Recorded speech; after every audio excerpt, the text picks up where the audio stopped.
This is the final lesson we will do on testing. The last case we'll examine here is the one with independent samples and unknown variances, which are assumed to be equal. I'll quickly brush up your memory on the dataset we did in the confidence interval section. You were trying to see if apples in New York are as expensive as the ones in LA. You went to 10 grocery shops in New York, and your friend Paul, who lives in LA, went to 8 grocery shops there. You got all the prices and put them in a table. I don't know what the population variance of apple prices is, but you assume it should be the same for New York and LA. Let's state the null and alternative hypotheses. H0. Mu in New York is equal to mu in LA, or mu New York minus mu in LA is equal to 0. H1. Mu in New York is different than mu in LA. Mu in New York minus mu in LA differs from 0. All right, that's our data set. We have also calculated the sample means, standard deviations, and sample sizes. What can we do when the variance is unknown, but assumed to be equal? Earlier, we used the pooled variance formula. Well, here it is again.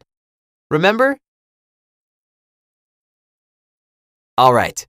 It's all about plugging in numbers, so I'll save you the trouble. The pooled variance is 0.05. One last thing we need is the standard error of the difference of means. It is given by the following formula. I'm going faster than usual as we've seen all of this before. Moreover, testing is about understanding. Computation is routine. So let's start testing, shall we?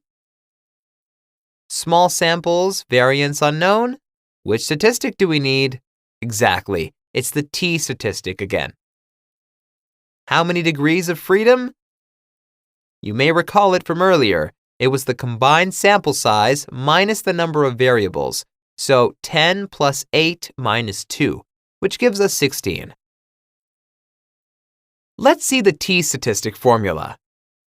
Once again, the difference between sample means minus the difference between hypothesized true means divided by the standard error. After plugging in everything, we get a test statistic of 6.53. Do we need to compare it? This is by far the most extreme test statistic we have seen. You will have a hard time finding it in the t-table. For common tests, a rule of thumb is to reject the null hypothesis when the t-score is bigger than 2. Generally, for z-score and t-score, a value that is higher than 4 is extremely significant. Let's see the two-sided p-value.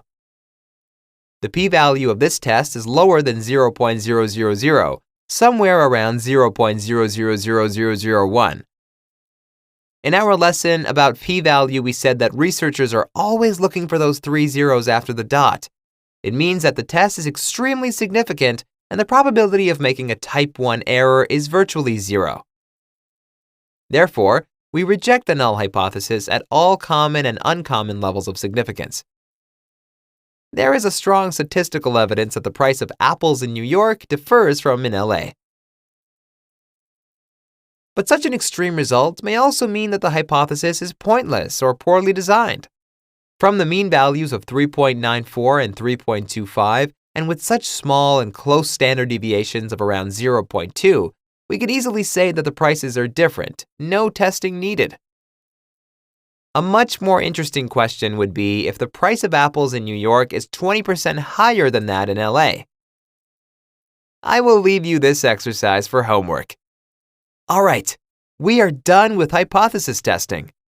Cheers, and thanks for watching.